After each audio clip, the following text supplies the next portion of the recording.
So welcome everybody in this particular session on Gandhi at the rate of 150, and where we shall discuss the relevance of Satyagraha.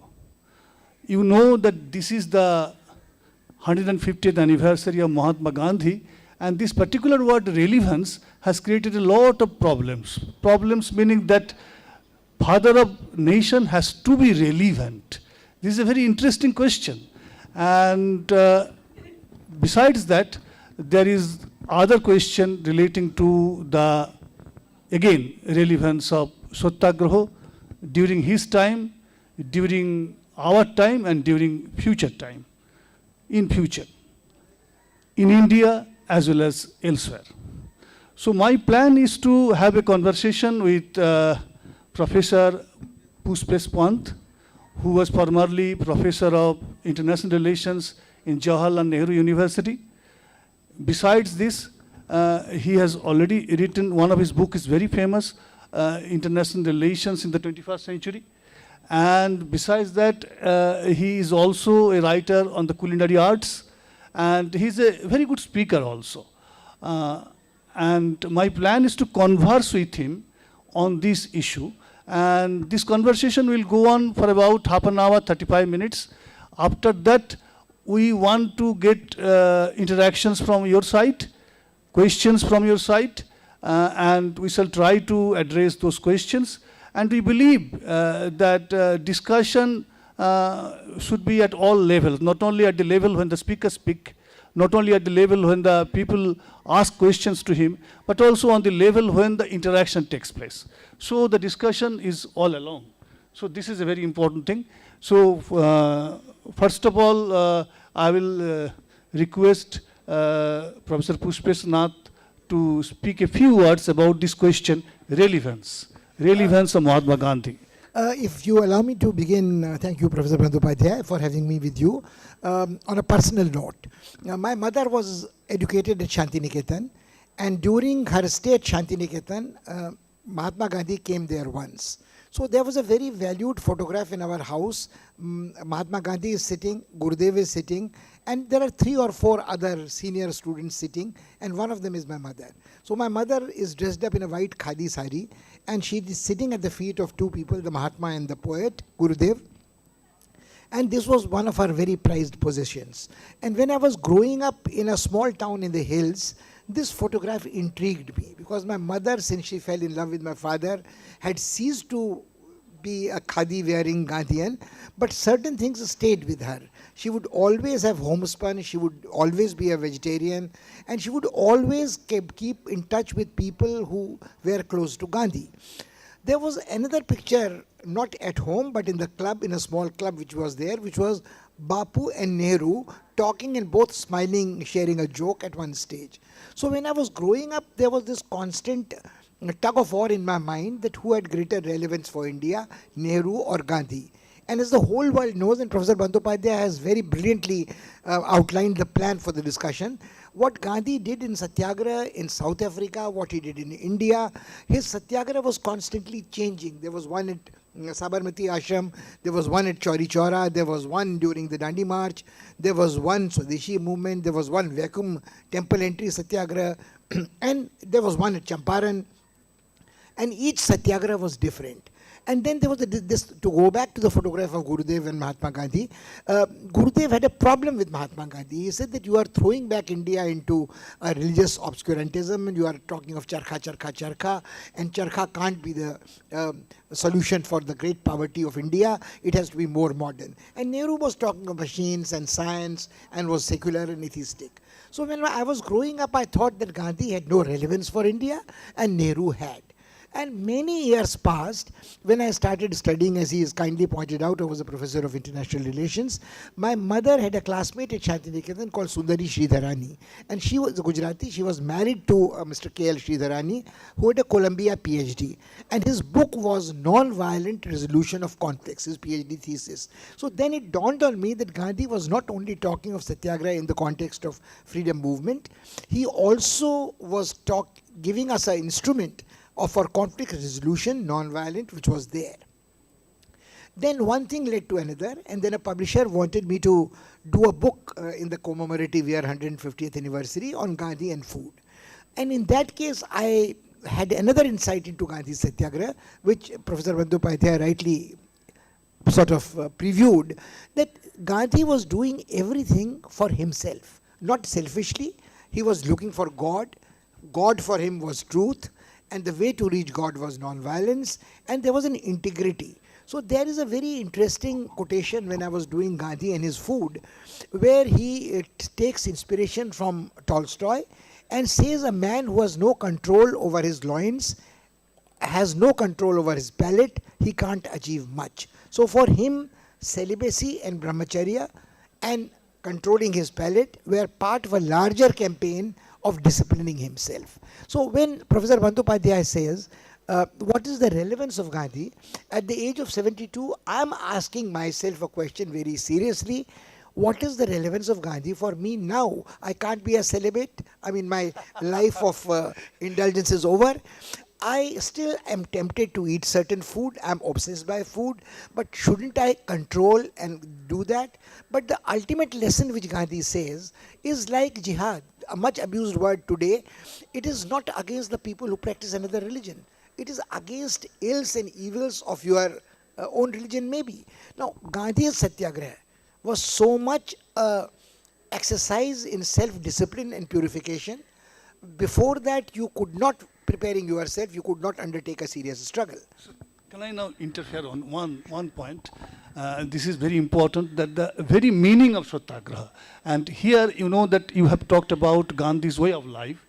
And I think we have to also go to Gandhi's way of belief. And also in the way Gandhi thought about truth, the nature of truth. Because without all these questions, the Satyagraha would not be relevant with the context and with the meanings that we are now talking about. So my question now would be that from the point of view of its meaning, maybe there may be many meanings of Satyagraha.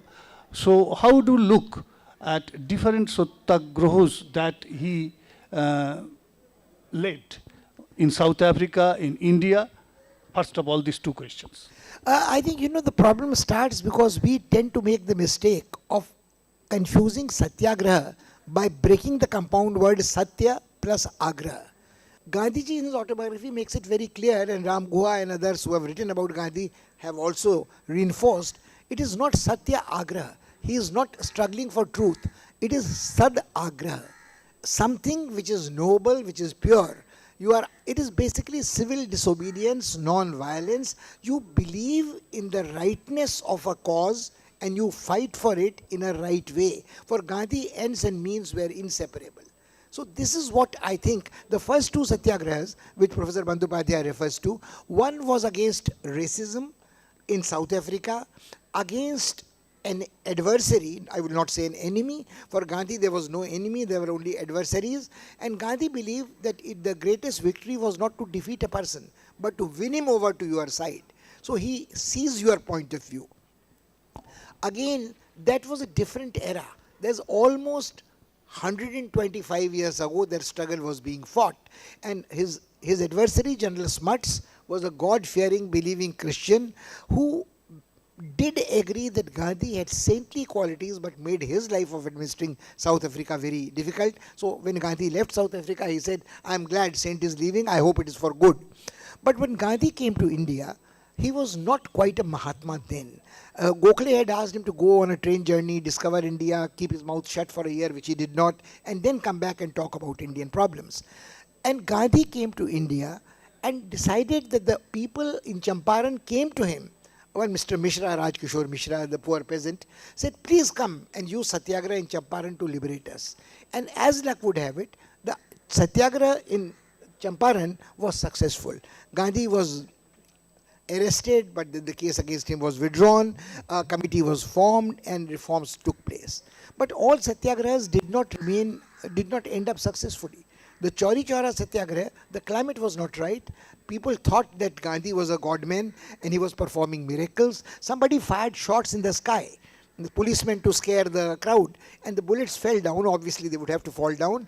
And the people in Bihar said, What a miracle. Gandhi has turned the bullets into flower petals and they are falling. But in the process, the people rushed, burned the police station, and Gandhi withdrew the Satyagraha. So there are two things about Satyagraha, the first two Satyagrahas. When the climate is right, the Gandhian Satyagraha may succeed entirely.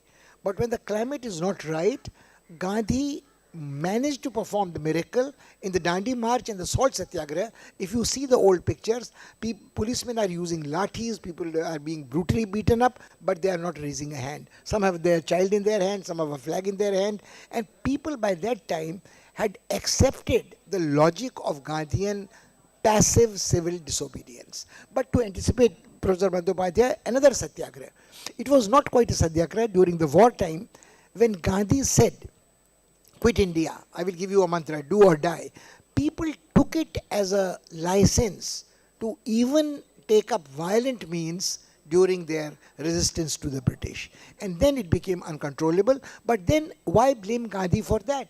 Because what the British did was they arrested Gandhi, arrested all the top level leadership of Congress party, put them in Ahmednagar fort, put them in Yarwada prison, and there was no leadership to guide the people like there was in 1930. So the experience of satyagrahas in India are very different. And come to one more satyagraha, if you permit me. Towards the end of Gandhi's life, and it's a strong Bengal connection, when the communal riots broke out, Gandhi undertook a lonely long march in Noakhali. And he was traveling alone in bloodthirsty, riot-torn areas, and he was singing to himself. He could not sing very well, his voice was reedy, he had no sense of tune, but he sang Gurudev's Ekla Chalo Re, Jodi Tor Dak Shune Keu Na Ashe. And he went to Noakhali. And this satyagraha was a one-man satyagraha. And it had such an impact that when he went back to Delhi, the rioting not only had stopped in Kolkata or in Bihar, it is also stopped, was controlled in Delhi. And when Gandhi sat in his Prarthana Sabhas, the refugees who had come from Punjab were very, very vengeful.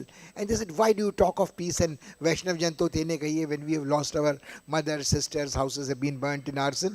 But this is the power of Satyagraha, that a lonely old man could, risking his life, do something which was almost miraculous. And from my experience, one last thing, sir.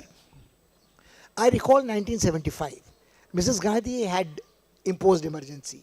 Nobody thought that emergency would ever end. Some of us who are older would remember emergency. The younger generation doesn't even remember that. But the greatest resistance to emergency was Lok Nayak Jayaprakash Narayan, an old Sikh man who again was practicing civil disobedience and satyagraha of the Gandhian variety. And I remember a poem by Dharmveer Bharti, which was published in a Hindi magazine. It says, the dictator is afraid of a frail old man who has come out in the street with no weapon in his hand, is asking people to rebel. So this is what I think the relevance of Gandhian Satyagraha is, that whenever you are faced with oppression, I think it is a good idea to test your will of strength, expose yourself to a risk, and see whether it works or not. Professor Pant, thank you very much for giving us a very holistic view of Satyagraha during Gandhi's lifetime. But we want to go a little bit deeper in the first two Satyagrahas that I referred to, and the controversies, some of the controversies that have been raised later on. First of all, take the South African Satyagraha. You know that Henry Pollock was there. You know that Kallenbach was there, and also Gandhi's private secretary, the Rasan, yes, they were there. And later on, and this Satyagraha was raised, as you rightly stated, against racialism, against, for example, how Gandhi was thrown out of the train. But very recently, one of the novelists of her time, Arun Roy, has raised a question that whether Gandhi was really anti-racial, whether Gandhi was really anti-touchable, and whether Gandhi was really anti-indentured labor. And this question has raised some controversy, and there is reply also on that. This is one thing. Second thing is relating to the non-cooperation movement. And you know that Tagore, you are referred to Tagore, and Tagore was not fully supportive of all the measures that Gandhi had taken. And one of them is to call the students from the institutions.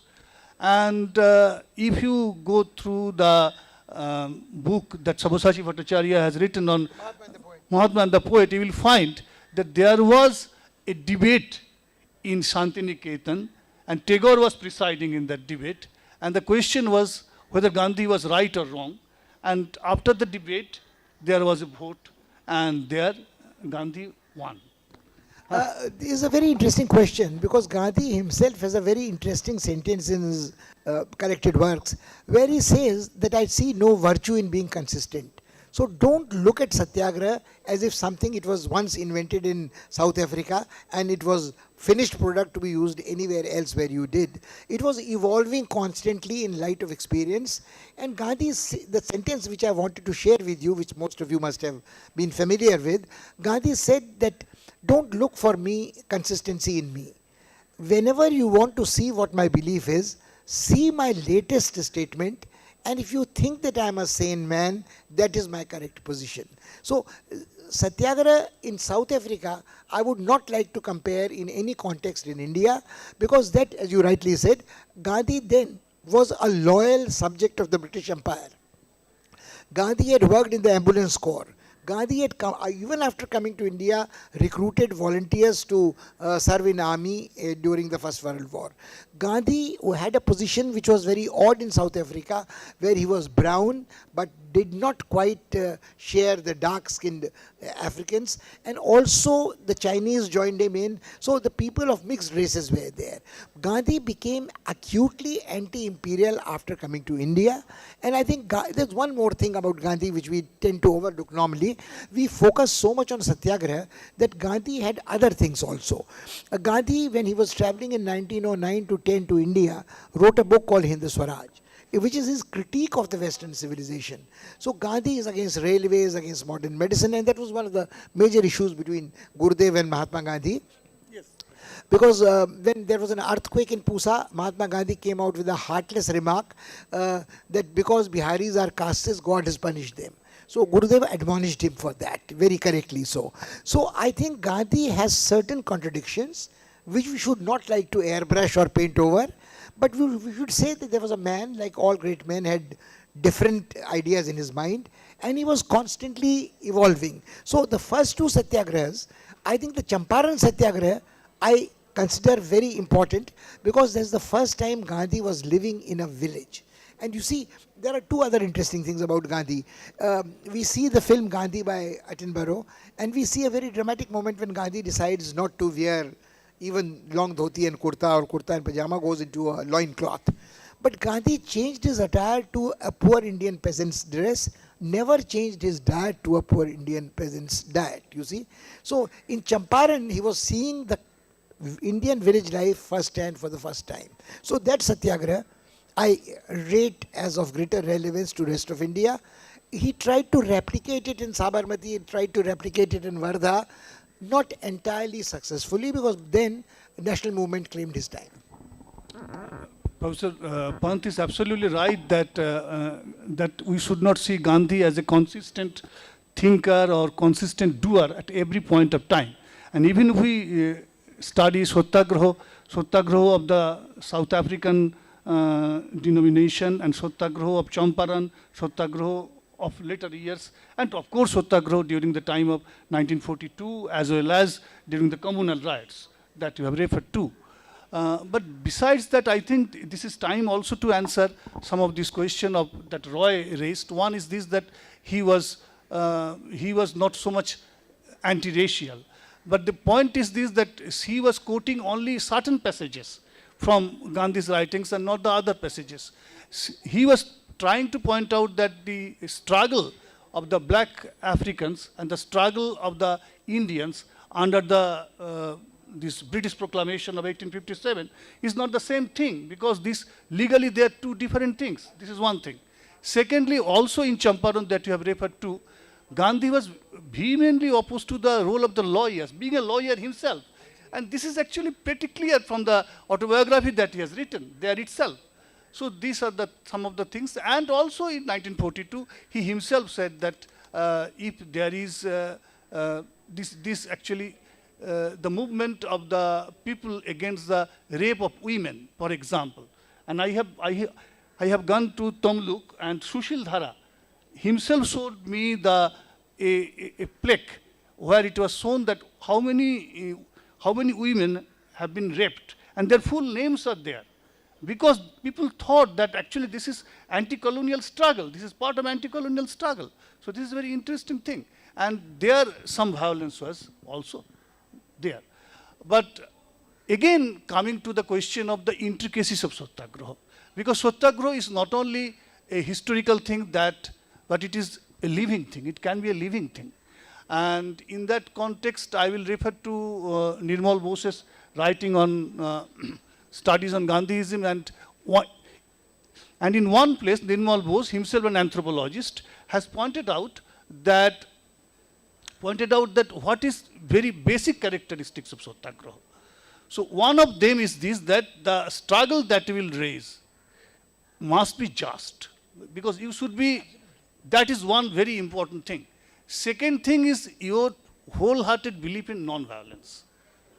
That is the second thing. And third thing is this, that even if you have not, it is a very difficult thing to be a true Satyagrahi, is very difficult thing. And I will also ask you to comment on the repeated measures that Gandhi himself has taken, fasting in relation to Satyagraha also, fasting himself.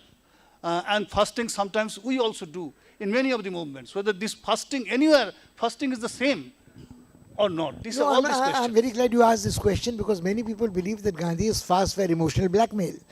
He would say that, look, if you don't, I will fast unto death and I will die and my death will be on your hands. And the Pune Pact with Ambedkar was a result of one such fast. But the point is that his fasting was self-purification. If he said there has been violence, I would take a fast. So there was a constant struggle in Gandhi's life, in the man himself, to forge Satyagraha to the best of his abilities. But I would go back to the statement which I think is valid, that each of us, when deciding the relevance of Gandhi, has to define Satyagraha in our own terms. Martin Luther King decided Jr. in his own term, Aung San Suu Kyi in her terms, Nelson Mandela in her terms, and I think various Gandhians themselves, like Vinoba Bhave defined it in his terms. Lohia thought it was in a different terms. Lohia called him a bastardized Gandhi, a Kujat Gandhi, so fallen from grace Gandhi. And in Norwegian and Scandinavian countries, political thinkers like Johan Galtung have thought of Gandhi as a ultimate conflict resolution wala. So I do think that Gandhian concept of Satyagraha remains relevant, but not as a prescribed patented medicine that you bring out a bottle and take a capsule and swallow it and Satyagraha would be done. Satyagraha would have to change forms depending on adversary, depending on your own strength. And actually it's very nice when you say, Gandhi had, even in 42, decided who would offer Satyagraha and be arrested one by one. But the British, because swooped on 9th August and arrested everybody, that plan did not take place. Here I will ask you to some more questions relating to the Satyagraha as it was raised outside India. And you have referred to Martin Luther King. For Martin Luther King, I think there are two components of it. One is the Christian theology, and another is, as far as the practice of the movement is concerned, the non-violent Satyagrahi action. So, actually, Professor Bandyopadhyay, in Gandhi's mind, there is no conflict between Christian theology and Satyagraha, because Gandhi himself took inspiration from the biblical concept and Christ's teaching. If somebody hits you on one cheek, turn the other cheek. So Gandhian Satyagraha was deeply rooted in the Christian theology, metaphysics, which came to him through an anarchist like Leo Tolstoy, Ruskin unto the last, and people who had dropped out of the civilizational rat race like Thoreau and Emerson. So Gandhi was very strongly rooted in Christian theology and the tradition of sainthood. So that's why Smuts referred to him as a saint. So Gandhi had no conflict with Christian theology. That's one part. In any case, what made it easier for him to have so many international adherents was that the South Asian connection was there for Nelson Mandela. For the Christian theology was there for Martin Luther King.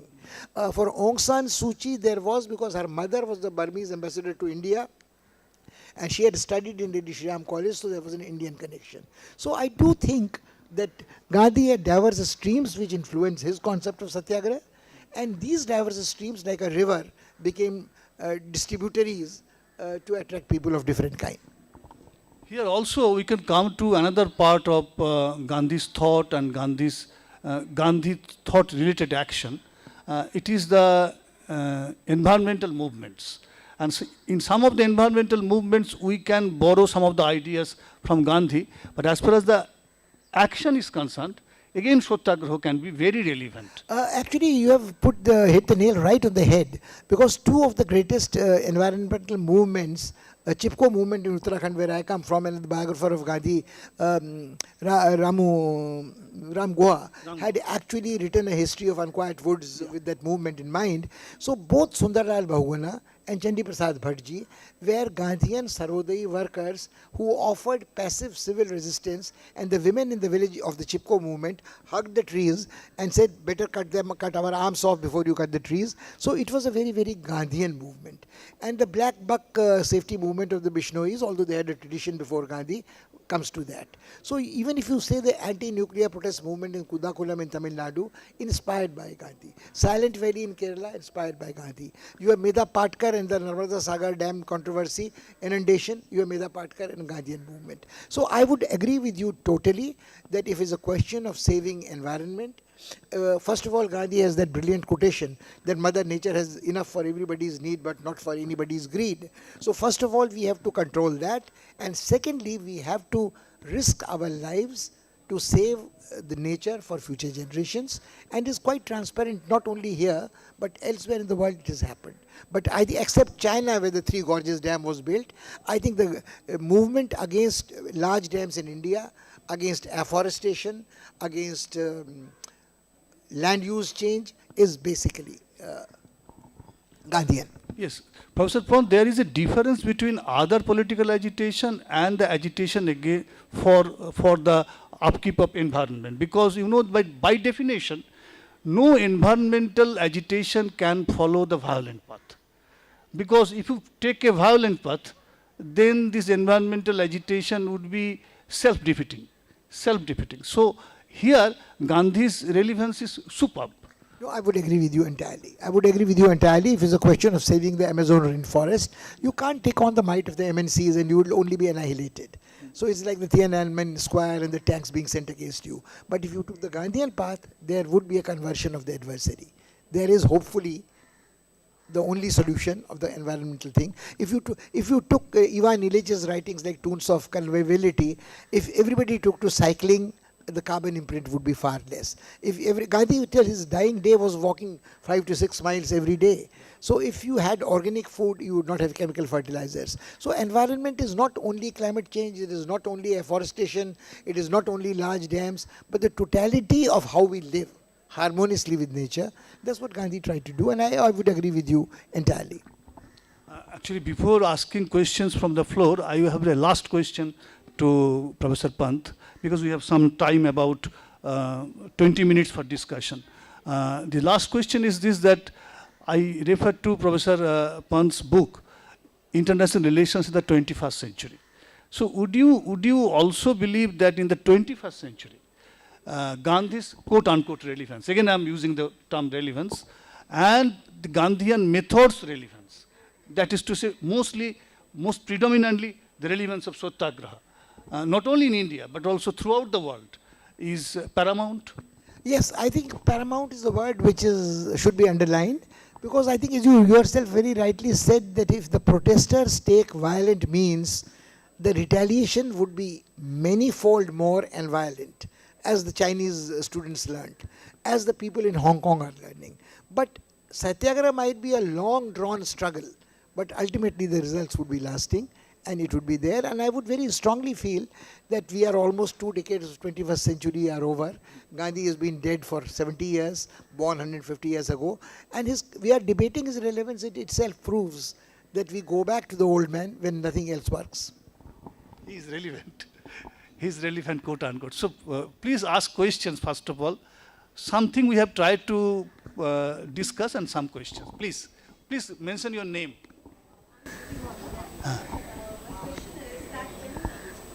Hey.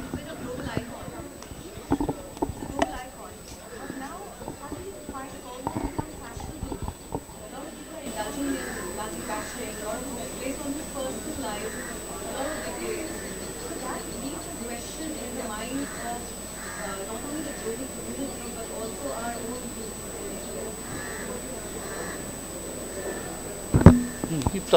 No, I think that question is a very relevant question. I'll try to answer it with an anecdotal personal experience. I was working on this book on Gandhi. So I have a 15-year-old girl granddaughter. She came to me and said, "Why are you working on Gandhi?" I said, "He's an interesting man. His food habits were very interesting." Now the net informs everybody of everything. So this 15-year-old granddaughter told me, but Gandhi was a pedophile. He was experimenting with brahmacharya with young grandnieces and granddaughters and so on. So I said, "Darling, you don't even know the whole story. You don't even know the background. And you are generalizing from things which you have heard." But I think the problem is that Gandhi himself said, "My life is an open book." And unless he had shared these experiments with his people, nobody would have known about it. So I feel that Gandhi becoming controversial is not something which worries me. Gandhi being made a butt of ridicule because of his friendship with Kallenbach or experiments with brahmacharya doesn't interest me at all. What interests me ultimately is what Gandhi means to me. What Gandhi means to me, do I change my food habits because, as Professor Bandyopadhyay pointed out, I should be eating sensibly vis-a-vis nature, vis-a-vis my own health? And Gandhi lived, you say Gandhi was a food faddist, kali bakri ka doodh peeta tha, anaj nahi khata tha. But the point is he lived up to 78 in very good health. His blood pressure was much better than mine is. So the point is, Gandhi's life. Somebody asked Gandhi, "What is your message?" And his answer was, "My life is my message." So that is what I think we should try to grapple with Gandhi. New facts will come out, somebody will dig up some more dirt, somebody will say these are contradictions with Gandhi. That doesn't interest me at all. I'm only interested in Gandhi. Does he make me think again about my life, and do I change my conduct? And I think this will keep happening to people not only in India, generation after generation. To answer your question one more honest way, differently, unfortunately, Nehruvian dynasty ruled this country so long, and accidentally Mrs. Gandhi carried the Gandhi name, that people confuse Firoz Gandhi as a distant relative of Gandhi. Although he was a Parsi, Gandhi was a Gujarati Baniya. That Sonia Gandhi, Indira Gandhi, Rajiv Gandhi, Sanjay Gandhi, Sonia Gandhi, Rahul Gandhi, Priyanka Gandhi before she became Vadra, memories of the real Gandhi got eroded. I have actually some answer to your question, also part answer. That is this Gandhi baiting that you have referred to is also very piecemeal. Piecemeal in the sense also actually depends on certain aspects of Gandhi's life and thought, and without reference to what really happened. For example, it is very commonplace statement against Gandhi that he was responsible for partition. Everybody forgot that he was the person who told that partition will be done with my dead body. This is number one. Number two is this, that he was referring to that the Gandhi's personal life, some of the questions relating to it. Everybody forgot that it was only Gandhi and nobody else who spoke everything about his life, and no concealment. This is second thing. Thirdly, long ago, I think in the first decade of the 20th century, he along with Kasturba actually declared that they will be celibate. Yes, long ago. So that thing was over. So what was going on? Something else. So people forgot that. And thirdly, as I referred to, and he also asked in response to this question, that we sometimes forget that some of the methods of Gandhi, like fasting, is enough. It is not enough, because his search for truth was very important. Indeed, at the end of one seminar in Delhi, very recently in October, where actually we have discussed the ethical and spiritual and the social aspects of Gandhi and Satyagraha, one important political scientist rose up, Delhi's famous person, lady, and said that we are interested only in political Gandhi. So what is political Gandhi? Political Gandhi actually may be less interesting to us. Yes, more different kind of Gandhi is more interesting to us. Thank you. Yes, please mention your name. I would like to say something slightly different. That is, I've always wondered.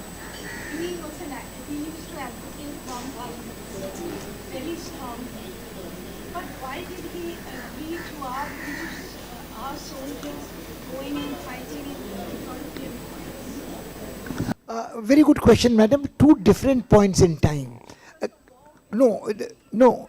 But madam, please remember that Gandhi was not against a just war. When he thought in the Zulu rebellion, he again had gone as a nursing corps volunteer.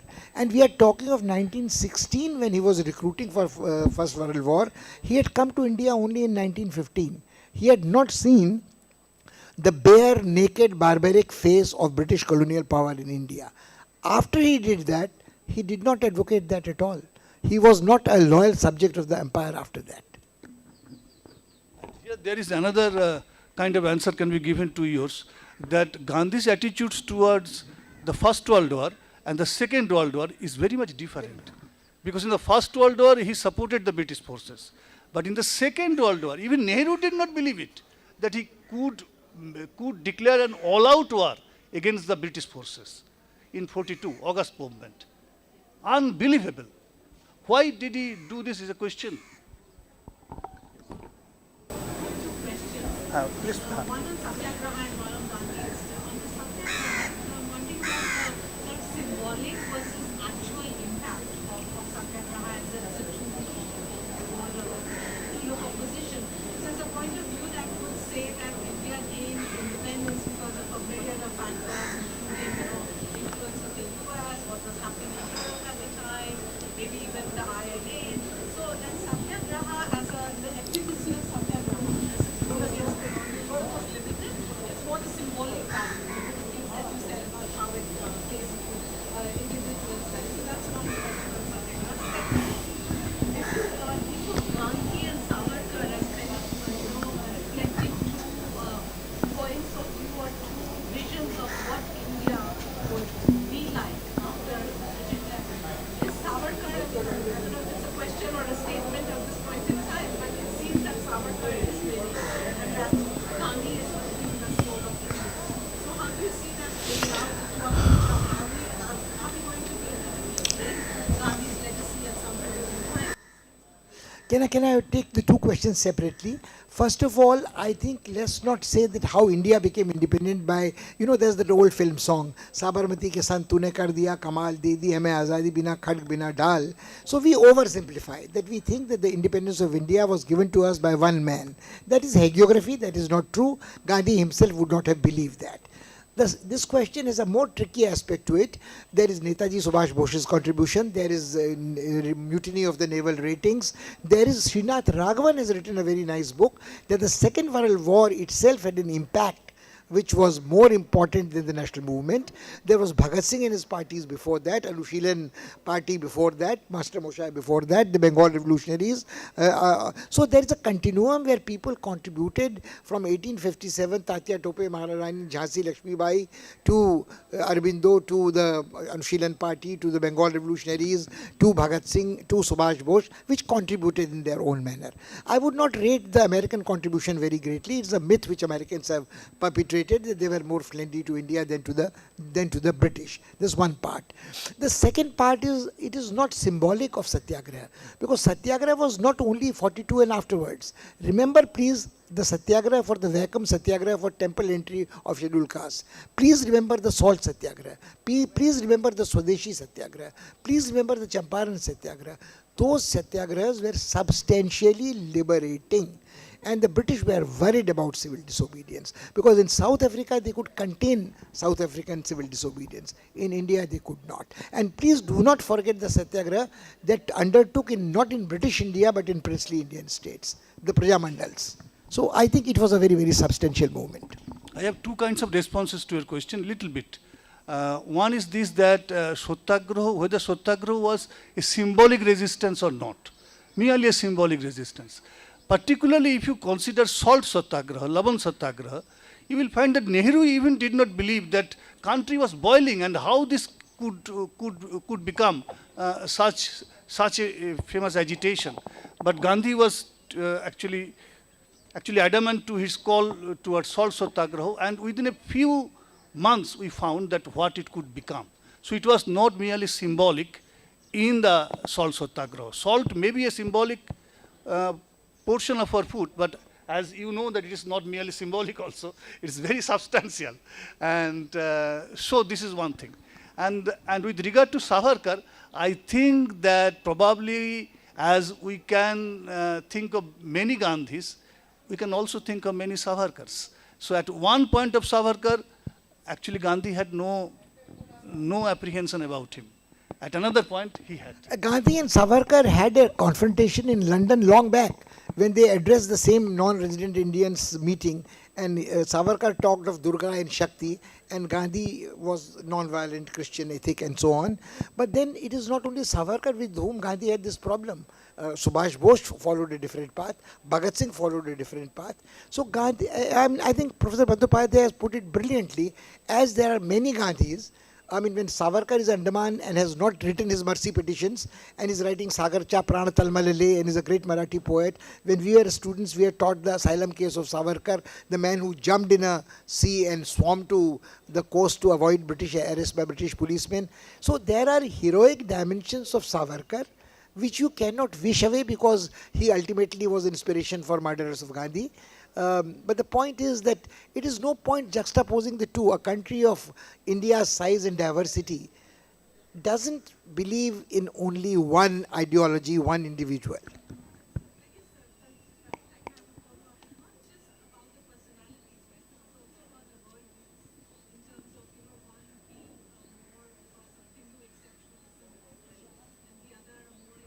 No, but the point is the Hindu exceptionalism is not the word, which is fashionable at the moment. But Gandhi has written a book called Why I Am a Hindu, and Gandhi defended the caste system. So the problem is that Gandhi was a believing Hindu, and Savarkar, if he was a Hindu, it was not an exceptionalism. His problem was that Gandhi's Hinduism was truly pluralistic, and Savarkar's was probably not. But was it only Savarkar who was exclusivistic, or there have been other thinkers in India who have the same problem at all? So we have a sectarian divide within. We tend to think that Hindus are the most liberal people. But the fights between the Shaktas and the Vaishnavas, the Shaivites and the Vaishnavas, the Jains and the Hindus, even the Buddhists and the Hindus are religion. So we can't possibly say that exceptionalism only starts with Savarkar or RSS and so on. I am not defending RSS at all, please perish the thought. But I do believe that the two men are different in stature. Gandhi is a man whose greatness is realized. Savarkar remains on the margins of history as a man flawed who failed. There is another interesting addition, is this that probably Gandhi will not object on Savarkar's, one of his writings on India's first war of independence, 1857. So there probably Gandhi will agree with Savarkar. How do you see the relationship between Subhash Bose and Gandhi? Was it love, love, love, hate, hate, love, or what? No, this is an extremely fascinating question. Yeah. There was love at one stage before Gandhi found a greater love in Nehru.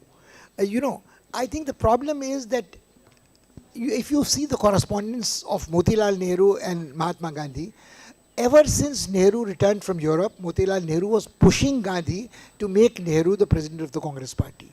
And Gandhi at that stage says, Jawaharlal Nehru doesn't have enough experience of India, wait for a while. Motilal Nehru keeps pressing. Gandhi fends him off for 1 year, and then Nehru does become the president of the Congress, Indian National Congress. Till that time, it is love. Gandhi loves Nehru for a variety of reasons. He is so much opposed to him. He is anglicized, he is sophisticated, he is suave, but he is willing to put his ego in his pocket and become a disciple of Gandhi. Subhash is a problem. Subhash is a man of his own mindset. He is very close to Bapu, but he is not willing to become a disciple like Nehru is. Now, whether Nehru is really becoming a disciple or that is an act to get into the Congress party, and you have the period of Congress party where the Congress Socialist Party was formed, in which Kriplani is there, in which Subhash is there, Narendev is there, Lohia is there, Nehru is there. All these people are opposed to Gandhi. So by that time, Gandhi's love for these young Turks is lost. When he threatens them that he would not be on their side, Nehru is the one who betrays his friends in Socialist Party and goes back to Gandhi.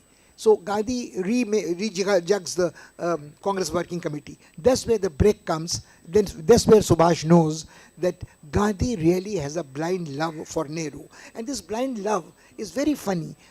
After independence, when they are asking various Congress parties, working committees, AICC, who should become the Prime Minister, 11 vote in favor of Patel and only 1 in favor of Nehru, and Gandhi still wants Nehru to be the Prime Minister. And then to answer your question about the relationship between Subhash and Gandhi, Subhash was sick. In Calcutta, he was under house arrest, and Gandhi writes him a letter what he should eat. He prescribes him meat, he prescribes him eggs, he prescribes him tea and coffee, fruits. So there was a residual soft corner for Subhash. And come to think of it, Subhash Bose, fighting a violent freedom struggle in Southeast Asia, says, "Oh, father of the nation," addresses him from a broadcast in Singapore. And Gandhi recognizes that although I don't agree with your views, I think that you are a true son of India, etc. So, but there is a very complex relationship. Rudrangshu has done a brilliant book on Two Parallel Lives, where Rudrangshu starts to build a case where it seems that Nehru will come off as inferior, but ultimately he thinks that Gandhi did the right decision.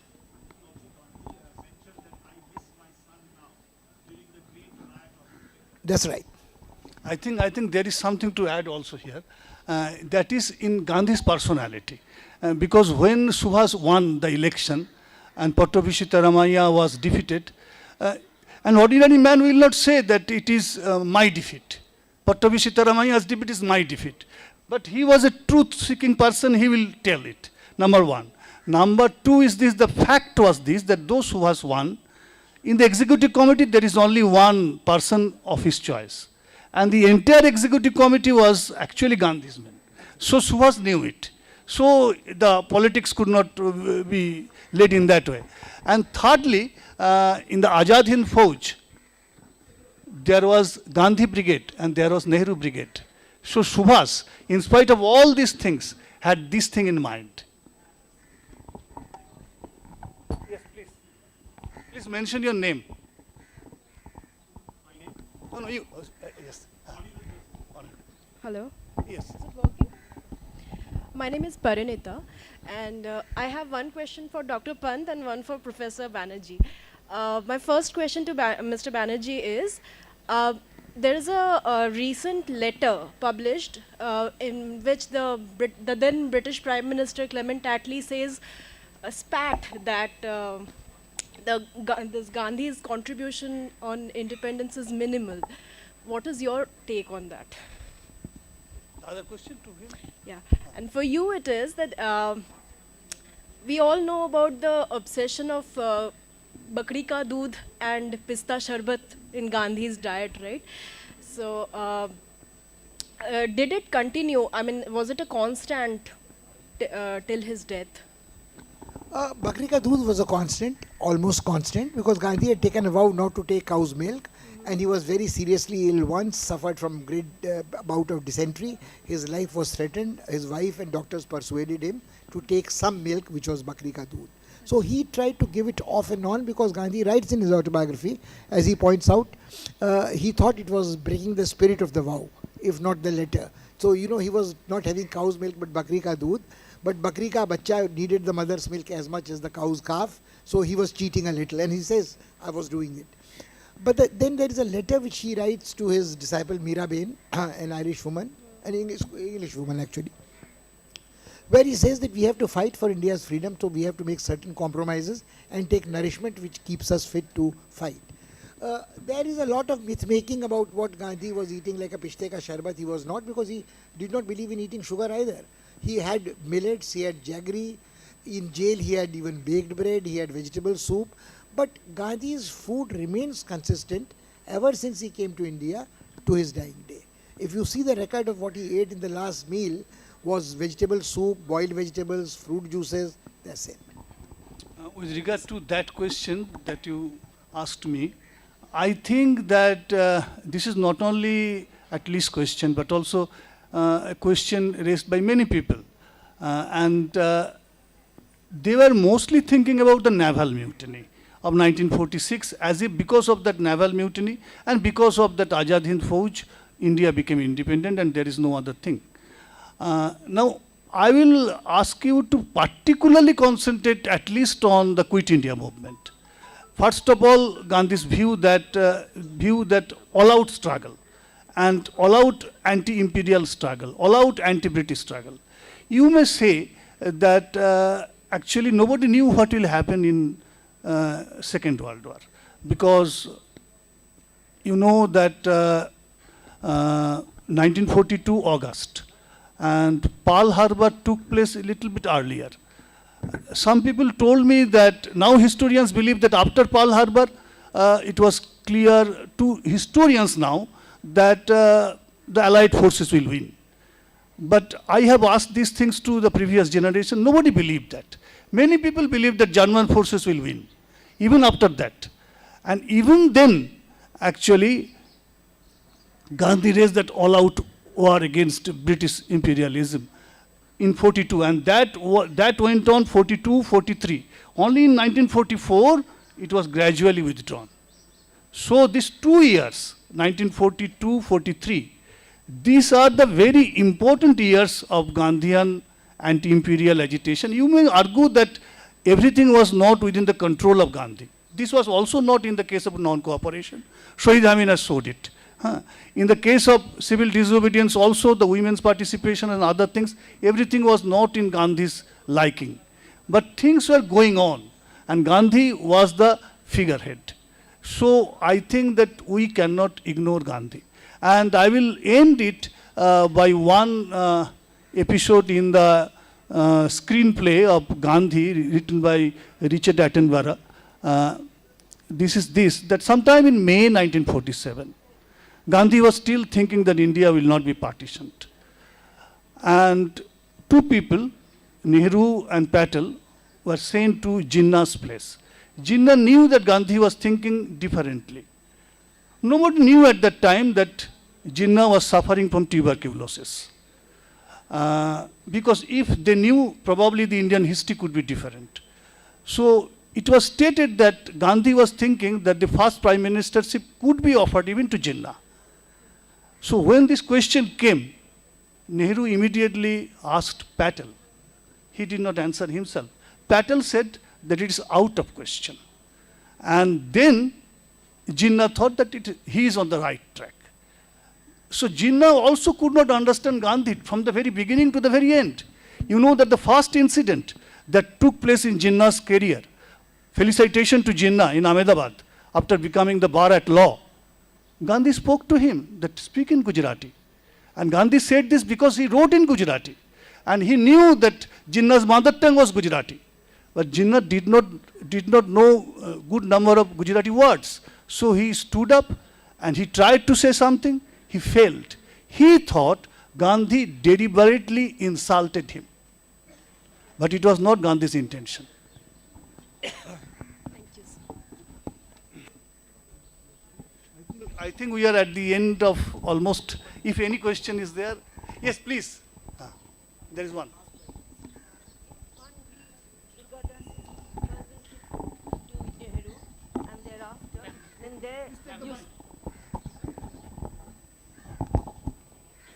In Durgadas's book, Cousin to Nehru and thereafter, I clearly got this impression that Jinnah wanted Pakistan right from 1943, 44, 45. And the British also wanted him to have Pakistan. They wanted the division. So Jinnah not knowing, isn't that something wrong? Because Jinnah right from beginning he wanted it. Yeah. No, he knew it, but actually he was a little bit upset that Gandhi may think differently. So when this question came, his mind was and he was in two minds. But when Patel definitely stated that it is not possible, he was on right track. If you read the book, then you clearly get the impression that Gandhiji did not want Jinnah at all. You read the book, he didn't want it. And Durgadas has written step by step, because he was a famous journalist at that time. So he's written this, and from there I get this impression that Jinnah knew that he would not become. And it was Nehru who was naturally Gandhiji's pet. So Nehru would get it. There have also been this, that one leader was smoking and drinking, and he was told, I won't be surprised if it was Maulana Azad. I do not remember, I'm sorry, I don't know the name. And Gandhiji was against it. So he was reported, he was tail-tattled. And then it was Nehru who said that, so what? I had sherry last night. So Gandhiji, right from beginning, I get this impression, that right from beginning, he did not want Jinnah. He did not want Pakistan, and he did not want Jinnah. He did not want Pakistan, definitely, and he did not want Jinnah in the post-1937 years, definitely, but there was a rumor, actually I was referring to the Richard Attenborough screenplay, and not any other kind of things. In that screenplay, if you read the screenplay, you will find that this conversation was going on between these three persons. And I would rather depend on the book. yeah. So would I. Yeah. So would I. Yeah. So can I ask? Yeah. Yes, last question. Last question. My name is Dipankar.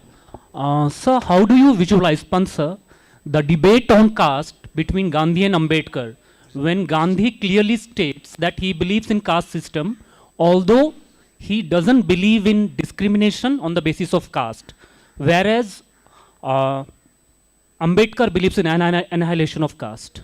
How do you visualize this? I'm entirely on side of Ambedkar. I think Ambedkar has been very unjustly treated by historians who have written under the influence of Gandhi in Nehruvian governments.